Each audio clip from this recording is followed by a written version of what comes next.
Want to follow up on a previous video where we talked about this model of the mind or the brain.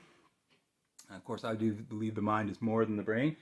But just to recap, we had the brainstem, the limbic system, that's the thumb inside our fist, and our frontal lobes, and specifically the prefrontal cortex. So remember that the limbic system, that is our emotional processing brain. It tells us to get away from things that have been hurtful in the past, or to pursue things that are good for us, that gives us pleasure for engaging in certain behaviors. And the prefrontal cortex. So if the limbic system is sometimes called being part of the sympathetic nervous system, that means with the emotions.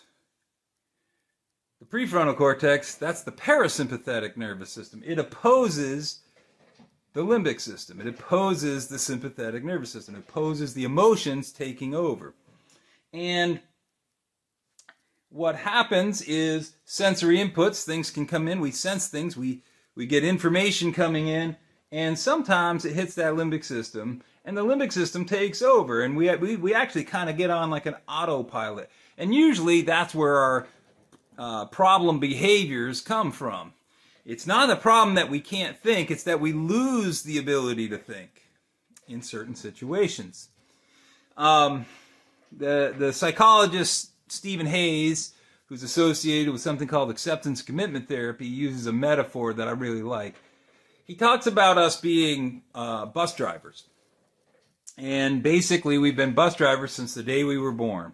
And we drive our bus around through this thing called life, and we pick up passengers. These passengers get on our bus because of experiences. And some of those passengers we like, and some we don't.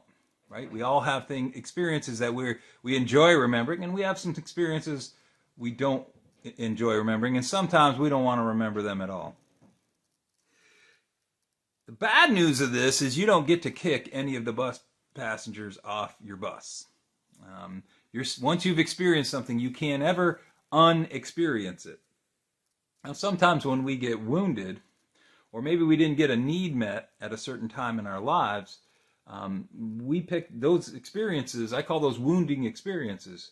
We're going to talk about those more later, but those wounding experiences get on our bus, and they lie to us. It's like there's lies that get implanted into our heart. When we read in the Bible, we hear about the flesh or the heart. That's really the limbic system. It's not really this organ down here. It's this one up here.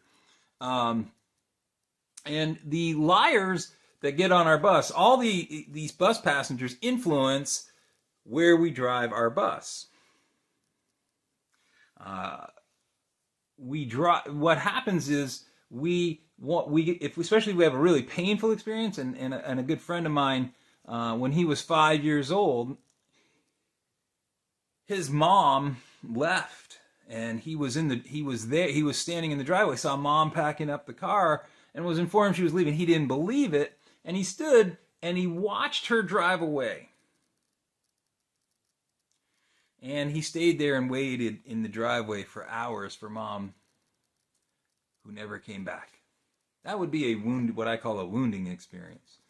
And what happens is these wounding experiences, the limbic system is a place of what I'm going to call beliefs about ourselves, the world, other people, and God. That's the 4 kinds of beliefs. And these wounding experiences can tell us lies that we believe. I call those false beliefs. And what happens is once we get these false beliefs, we get these experiences on, we don't want to get hurt the same way, right? If you ever grabbed a hot pan on your stove and the handle was really hot, you let go and you didn't grab it again, you went and got a pot holder or something, right? And we get an emotional pot holder around our heart, and we don't want to get hurt the same way again. So like my friend, he decided he didn't consciously do this, but he basically made a vow with himself that he was never going to need anybody, never let himself need anybody for anything ever again. And so that's kind of how he was driving his bus. He became the guy that didn't need anybody for anything. And that's what we do. We try to avoid, protect ourselves from getting hurt again the same way. But these turns that we're taking in our bus tend to only repeat the wound, right? They cause us to really pick up passengers that are very much like the ones we had before. So take my friend, he wouldn't let himself need anybody for anything. So how many people do you think he had in his life that he could really depend on? None, right? Because he wouldn't allow that to even happen. And what happens is those experiences, as we keep having more of those experiences, it confirms our false belief. We believe it even more, and it becomes more and more dangerous in our minds. It feels more dangerous to open up to the vulnerability to get hurt that same way again, which, by the way, is the thing you need the most. We're going to talk about how to find these vulnerabilities and challenge them, because that's where the real healing is going to happen. So we need to learn, if we're going to change this pattern, we have to learn how we were wounded and how we try to protect from being hurt in that way. We got to find out what our control patterns are. If you're not sure, look at the places you try to exert control, the things you avoid, places you avoid, things you try to do to keep a sense of control. And especially the things that feel like you have to do it, that you're compelled to do it, compulsive behaviors. So what we've got to do is the healing comes when, rather than continuing in our control efforts, we can learn to challenge these false beliefs. We've got to identify them first, and we're going to talk about some ways to do that. But we've got to challenge false beliefs with the truth.